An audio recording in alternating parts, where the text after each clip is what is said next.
A lot of coaches, they kind of steer away from this, but get involved with the parents, get involved with the families. At least setting up one dinner. You set up one, you'll want to do two. Atta boy. Yes, sir.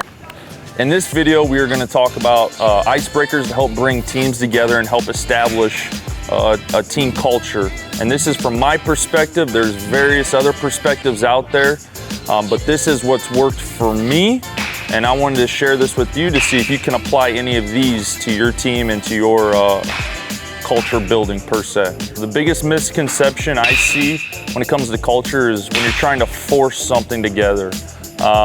You have to let the players do it on their own. The best thing we can do as coaches is just kind of help guide them along that path. But at the end of the day, it's up to them to make sure things are sticking. It's allowing them to find what clicks in the dugout.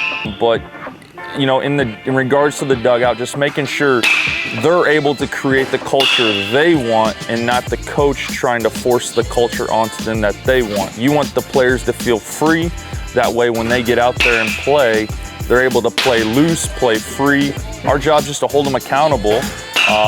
And if this is the culture they want to establish, and how do we know we want to establish it is because we're watching, we're listening, and we're paying attention, then we hold them accountable to that culture. Now, if they're towing that line and they're getting a little overboard, then that's when we have to reel them back in. It's our job to guide them, but give them the freedom to have fun within those lines. It's not all free flow.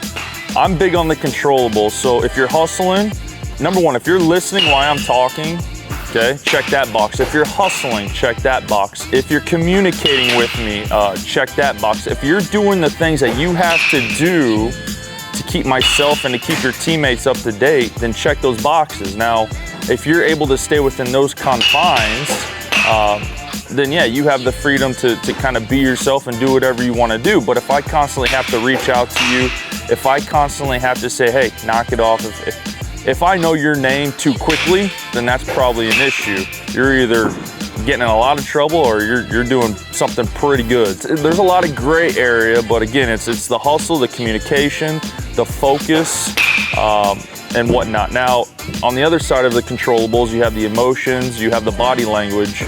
Those aren't so much rules-based, those are kind of lesson-based, to where you have to help teach the players, guide the players throughout the season. But in regards to controllables, that's what I kind of base my box off of is, are you checking these boxes? One big thing I like to do at the end of a practice is dodgeball. I like to play dodgeball, a little bit of knockout, something that kind of is non-baseball related, but gets the players involved, gets them communicating, gets them talking, gets them getting to know each other.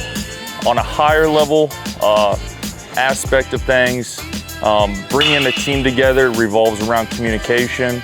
I put them in situations that forces them to communicate in order for them to actually start working together, to start to talk and to start to create that bond. Because at the end of the day, communication is the glue that makes everything stick. So when you go out of town, one of the first things I highly recommend is, and a lot of coaches, they kind of steer away from this, but get involved with the parents, get involved with the families. At least setting up one dinner.